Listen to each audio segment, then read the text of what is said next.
Warahmatullahi wabarakatuh. Bismillahirrahmanirrahim. Alhamdulillahirabbil alamin. Wa bihi nasta'inu ala umuri dunya waddin. Wassalatu wassalamu ala asyrafil anbiya'i wal mursalin Sayyidina Muhammadin wa ala alihi wa sahbihi ajma'in, amma ba'd. Hadirin hadirat jamaah subuh Masjid Al-Huda yang dimuliakan oleh Allah Subhanahu wa taala sekalian, pada pagi hari ini adalah agenda sajadah subuh. Mudah-mudahan para jamaah yang hadir dari masjid yang bukan biasanya jamaah Al-Huda diberi pahala oleh Allah Subhanahu wa taala, diterima silaturahimnya, dan tentu juga diterima juga thalabul ilmi dan niat kita sholat berjamaah. Yang kedua kalinya saya juga mengucapkan terima kasih kepada Pak Bajuri selaku panitia yang enggak henti-hentinya mengingatkan kepada kita sekalian untuk menghidup-hidupkan program sajadah di Kelurahan Tugu ini. Mudah-mudahan kegiatan sajadah subuh ini adalah bagian dari amal soleh, bentuk ijtihad. Kalau namanya sholat jamaah itu ya sholat jamaah, tapi kemudian dibuat lagi menjadi sajadah, begitu kan? Sholat subuh yang berpindah-pindahan begitu. Nah, ini adalah bagian dari ikhtiar membuat akrabnya kita. Bersyukur ini Pak Agus Muslim, Pak Agus Salim, kita ucapkan juga selamat kepada Pak Agus Salim yang telah ditunjuk sebagai Ketua MUI Kelurahan Tugu. Jadi ini Pak Agus Salim ini nemu nih sekalian, nemu ada sajadah subuh, tinggal manen aja ini Pak Agus Salim. Luar biasa potensi dari semangat kita untuk bersilaturahim ini.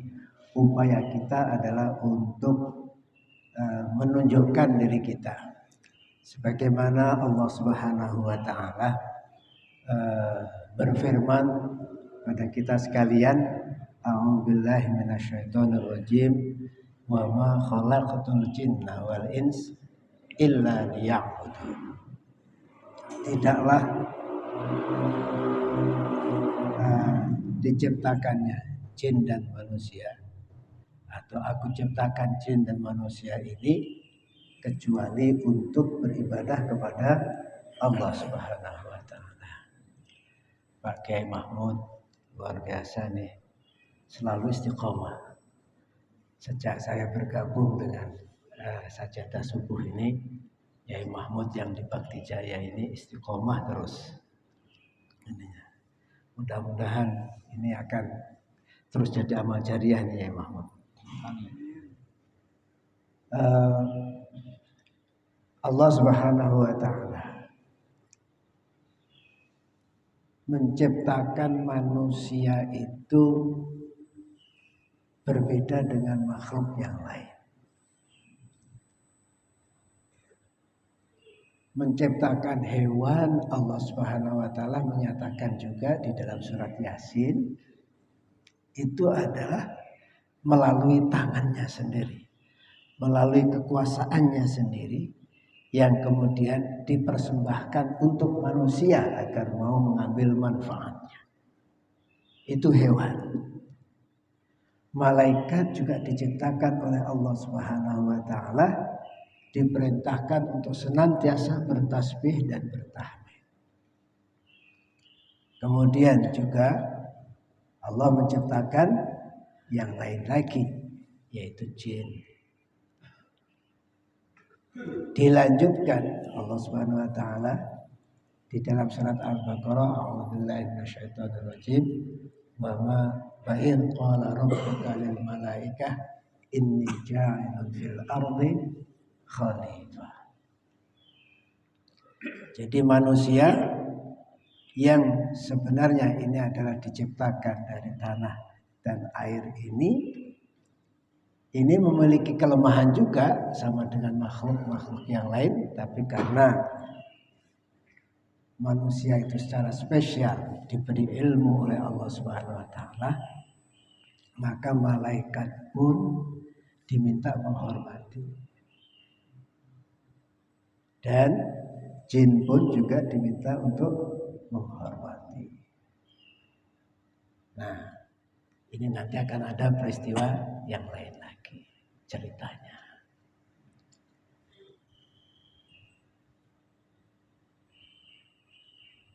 Pagi hari ini saya membawa kitab Imam An-Nawawi yang berjudul Riyadhus Shalihin dengan syarah dan terjemahnya yang ditulis oleh Dr. Mustafa Said Al-Khin, Dr. Mustafa Al-Bugha, Muhyiddin Mistu Ali Asy-Syirbaji, Muhammad Amin Lutfi.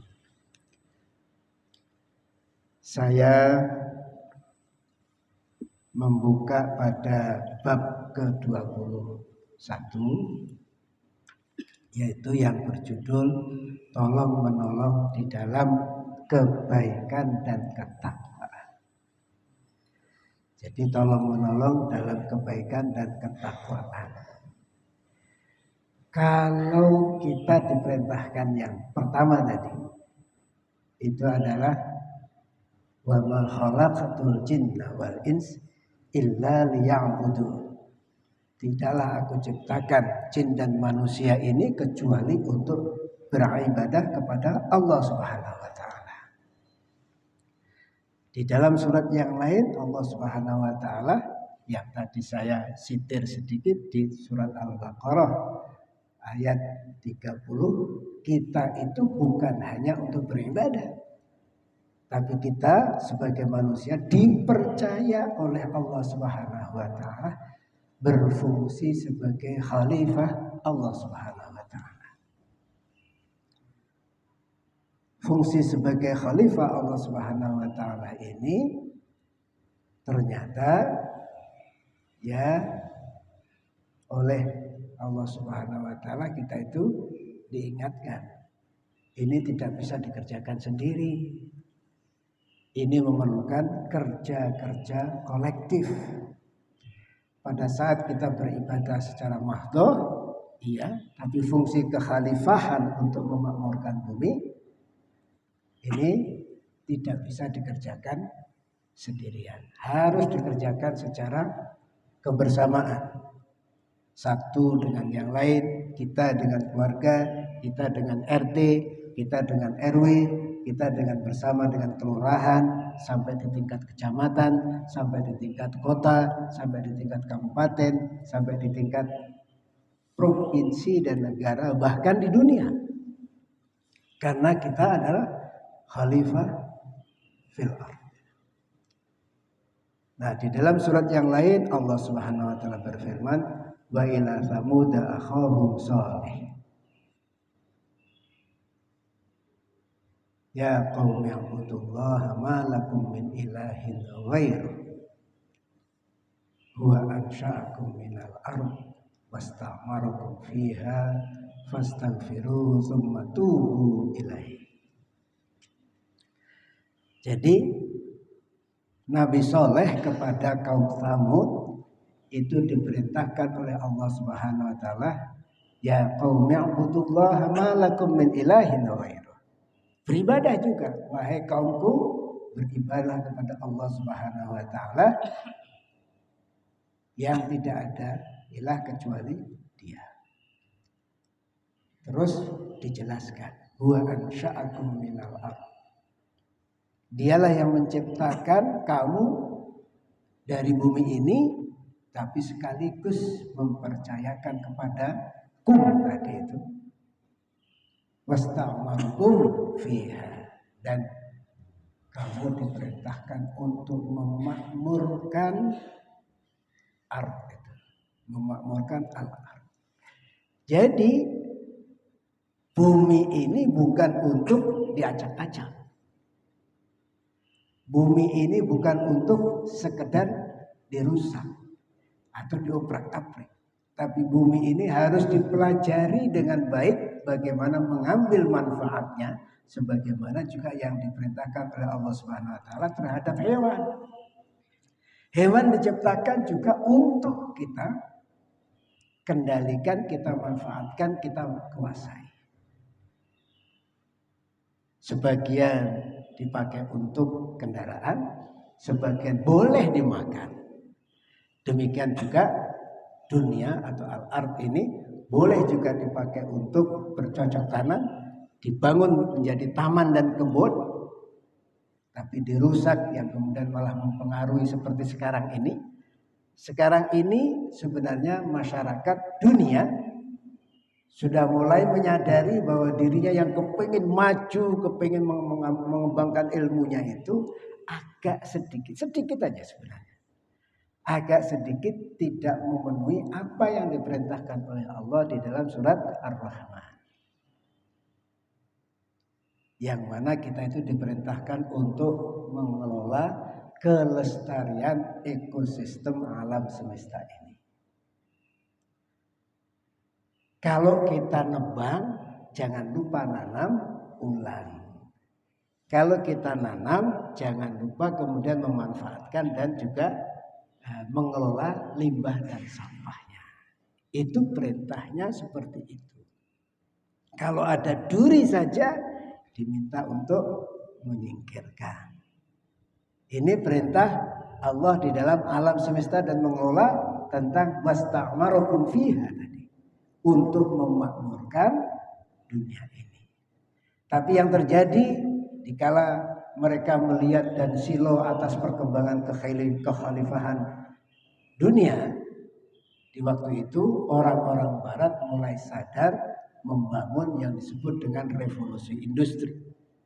Belajar dari kemajuan ilmuwan muslim dari Khalifah Abbasiyah dan Khalifah Muawiyah, maka mereka terus kemudian mengembangkan revolusi industri. Cuman pada proses revolusi industrinya ini membangun industri semuanya tanpa diikuti lagi yang disebut dengan memperbaiki kondisi yang ada. Jadi bangunan seperti contoh yang paling gampang. Ini dulu adalah lahan sawah. Ini dulu adalah ladang kebun yang banyak tanaman. Kemudian dibangun masjid, berarti ditutup. Kalau sudah ditutup ininya, maka sedikit peluang lagi untuk membangun atau tanaman-tanaman pepohonan. Maka berkurang jumlah pohon yang memproduksi oksigen.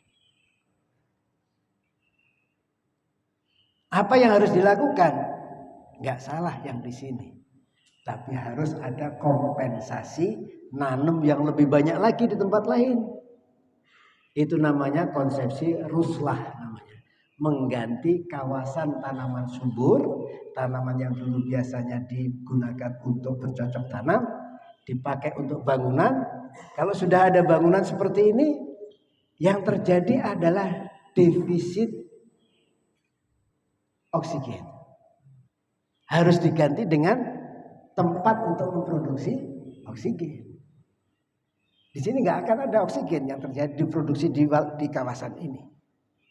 Maka kita harus nanam oksigen di sekitar yang lain supaya ekosistem yang ada di atmosfer ini jumlah oksigennya tetap sekitar 20%. Kemudian CO2-nya jangan banyak-banyak. Tapi kalau sekarang ini terlalu banyak orang membuat bangunan, membuat pabrik, membuat kendaraan, sepeda motor, mobil, kemudian traktor dan lain sebagainya. Itu semuanya membakar energi yang kita buat menjadi mudah. Awalnya harus jalan, awalnya harus bekerja, diganti dengan tenaga, misalnya tadi itu Ada mesin pakai bensin, ada mesin pakai solar, ada AC pakai listrik, listriknya pakai batu bara, listriknya pakai uap, listriknya pakai macam-macam. Ini semuanya apa? Kita pengen lebih nyaman tapi membakar energi yang mengeluarkan terus CO2. CO2 kalau terlalu banyak kita akan keblebekan yang disebut kalau bahasa umumnya disebut zat lemas. Terlalu tinggi CO2 yang ada di sekitar kita, maka kita lama-lama jadi lemas. Tiba-tiba. Makanya kalau di mobil jangan meninggalkan anak sendirian, mobil kaca pintu mobilnya ditutup, kemudian AC-nya dinyalakan. Itu lama-kelamaan kekurangan oksigen dan anak bisa meninggal dunia. Dan sering terjadi itu peristiwa orang yang lalai meninggalkan anak karena dia ingin pergi sebentar, kemudian AC tetap nyala, kondisi mobil ditutup, anaknya tiba-tiba meninggal dunia. Nah, dari peristiwa yang seperti ini, perkenankan saya membaca kitab ini. Ya. Itu baru intro tadi. Tapi karena ini kitabnya sedikit, cuma 4 hadis, mudah-mudahan intinya sudah cepat. Ya. Dalam kitab ini Imam Nawawi menyebutkan 2 surat. Salah satu suratnya adalah surat Al-Maidah, tepatnya di ayat 2. Dan dipotong lagi oleh Imam Nawawi, cukup hanya 1 bait saja. A'udzubillahi minasyaitonirrajim. Wa ta'awanu 'alal birri wat taqwa. Jadi dalam rangka untuk menyelesaikan tugas kekhalifahan itu, Allah Subhanahu wa taala juga memerintahkan, bukan hanya wa ma khalaqtul jinna wal insa illa liya'budun, bukan hanya beribadah itu saja, tapi kita itu juga diminta untuk ta'awanu 'alal birri wat taqwa. Kita suruh saling tolong-menolong di dalam upaya-upaya membangun kebaikan dan ketakwaan. Nah, ini nambah bid'ah nih. Yang ada di sini hanya begini. Kalau dilanjutkan ayatnya, wala ta'awanu 'alal itsmi wal 'udwan. Jadi dalam ayatnya ditegaskan bahwa jangan juga tolong-menolong di dalam dosa dan juga dalam permusuhan. Ini salah satu dari ayat yang disitir oleh Imam Nawawi, yang dilanjutkan lagi dengan mengambil atau mengkut surat Al-Asr. A'udzubillahi minasyaitonirrajim. Wal 'asr innal insana lafi khusr illal ladzina amanu wa 'amilus sholihat wa tawassaw bil haqq wa tawassaw bis sabr. Jadi ini 2 kelompok ayat ini adalah wahana untuk kita diingatkan dalam rangka memasuki bab tentang tolong-menolong untuk masalah kebaikan dan ketakwaan. Di dalam sarah yang lain ditegaskan bahwa ini diingatkan kita itu perlu banyak-banyak untuk mempelajari apa yang terkandung di dalam surat Al-Asr ini. Surat Al-Asr ini menjelaskan kepada kita pada hakikatnya manusia yang mulia tadi sebagai khalifah ini memiliki potensi untuk kemudian bisa menjadi jatuh posisinya, menjadi hancur posisinya kalau dia tidak melakukan 4 hal di dalam surat Al-Asr ini. Innal insana lafi khusr. Sesungguhnya manusia itu dalam keadaan merugi, kecuali illal ladzina amanu wa 'amilus sholihat. Jadi beriman sekaligus harus diikuti dengan beramal soleh. Kokoh keyakinan kita kepada Allah Subhanahu wa taala dan juga menyempurnakan dengan tindakan-tindakan amal soleh. Dalam proses membangun tugas kekhalifahan sebagaimana yang disebutkan oleh Allah Subhanahu wa taala tersebut enggak gampang. Oleh karena itu amal soleh ini harus diikuti lagi dengan tawasau bil haq, tawasau bis sabr. Jadi kita betul-betul harus terus senantiasa berikhtiar untuk beramal soleh, kemudian saling mengingatkan untuk memotivasi kita memperbanyak amal-amal soleh terus-terusan. Kemudian juga di dalam proses untuk beramal soleh ini nggak terlepas dari aneka godaan, aneka cobaan, aneka hambatan. Sehingga sampai Allah Subhanahu wa taala memfirmankan atau mewahyukan, memberikan petunjuk surat-surat pendek yang menyadarkan kepada kita untuk menyelenggarakan dan mengamalkan perintah amanah amal soleh ini nggak gampang. Karena apa?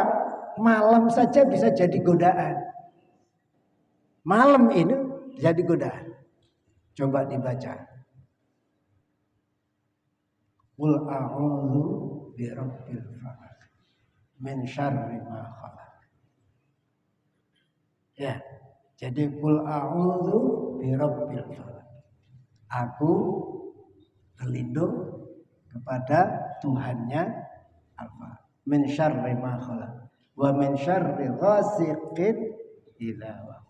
Dari bahayanya malam apabila gelap. Jadi malam itu potensial juga untuk menjadi pengganggu. Jadi jangan menganggap ringan-ringan saja itu. Hadirnya malam bisa menjadi gangguan. Hadirnya siang bisa jadi gangguan. Makanya perlu tawasau bis sabr. Saling mengingatkan untuk menyadarkan. Wahai kawanku, wahai saudaraku, wahai anakku, wahai cucuku. Ini semuanya harus menjadi perhatian. Seluruh makhluk ini menjadi potensi gangguan dan godaan. Tapi sekaligus sebagai orang yang beriman, mereka pun juga akan bisa menjadi wahana kita bisa beramal soleh. Bahkan diingatkan oleh Rasulullah SAW akan gerungu dan merugilah anak-anak yang membiarkan orang tuanya yang berumur sampai panjang tapi dirinya tidak bisa masuk surga untuk memperlakukan yang baik terhadap kedua orang tuanya yang masih hidup tadi. Itu contoh lagi. Jadi contohnya ada sedemikian rupa kita perlu mengingatkan. Ada keberadaan orang tua yang sepuh yang sampai hidup terus itu harusnya dijadikan peluang lagi. Peluang untuk apa? Berbuat baik terhadap orang tua itu akan mempercepat orang untuk layak masuk surga. Nah, hadis yang pertama itu ini wa'an Abi Abdurrahman Zaid bin Khalid al-Juhani radhiyallahu anhu qala Rasulullah sallallahu alaihi wasallam man jahaza ghaziyan fi sabilillah faqad ghaza wa man khalafa ghaziyan fi ahlihi bi khairin faqad ghaza. Ini hadis yang muttafaqun alaih, kemudian ringkas, tegas, jelas. Ringkas, tegas, jelas tentang peristiwa perang. Peristiwa perang ini Abi Abdurrahman Zaid bin Khalid al-Juhani radhiyallahu anhu berkata bahwa Nabi sallallahu alaihi wasallam bersabda, barang siapa yang menyediakan bekal, barang siapa yang menyediakan bekal untuk orang yang berperang di jalan Allah tentunya, yang berperang di jalan Allah, maka sesungguhnya dia telah berperang. Ini yang perlu. Barang siapa yang menyediakan bekal untuk orang yang berperangnya di jalan Allah, maka dia termasuk di antara orang-orang yang telah berperang juga atau sedang berperang. menyediakan barang perbekalan apa saja. Dan barang siapa yang mencukupi kebutuhan keluarga orang yang berperang, maka sesungguhnya dia telah berperang juga. Jadi barang siapa yang tidak berperang, wa man khalafa ghazan, itu tapi dia memelihara keluarga, membantu keluarga dari orang yang sedang berperang, disebut juga sebagai perang.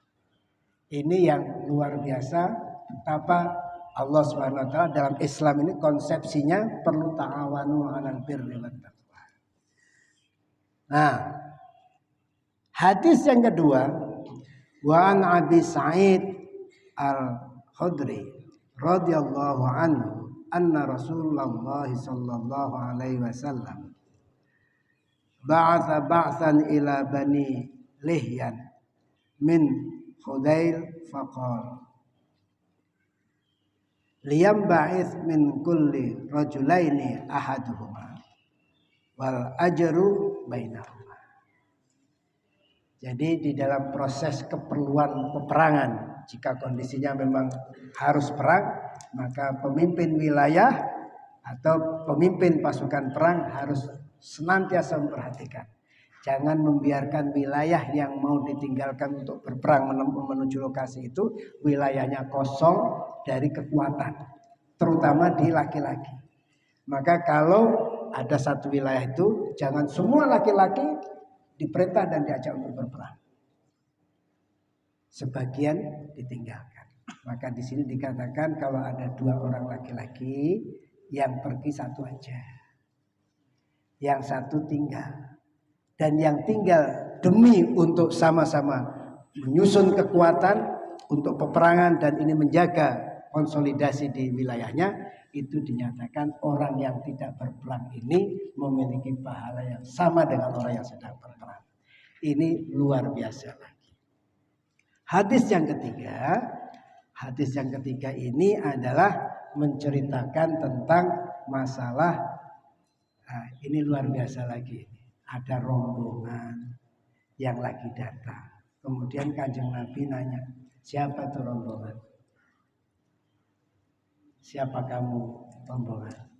Ini dialog antara Rasulullah dengan rombongan yang lagi berjalan. Siapa kamu? Jawabannya gimana? Jawaban rombongan ini mengatakan sangat luar biasa aneh. Jadi menyebutnya apa di sini ini? Jadi ini disebut laki rabban birrauhani faqal manil qaum. Siapa kelompok ini? Kemudian qalu al muslimun. Jawabannya bukan kami itu siapa, tapi ngomong aja kami muslim. Kira-kira kalau kamu dikatakan begitu gimana? Pasti marah itu. Ya kan? Siapa kamu tuh gitu kan? Tiba-tiba saya muslim.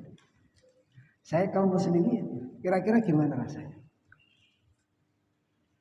Dan itu sebenarnya adalah yang perlu kita pelajari lagi. Jawaban itu nggak salah. Malah terhormat itu. Tapi anehnya lagi kelompok ini mengatakan lagi qalu al muslimun faqalu man anta. Kanjeng Nabi dia dikatakan lagi man anta. Siapa kamu begitu kan ininya. Kemudian apa yang dijawab oleh Rasulullah SAW? Qala Rasulullah.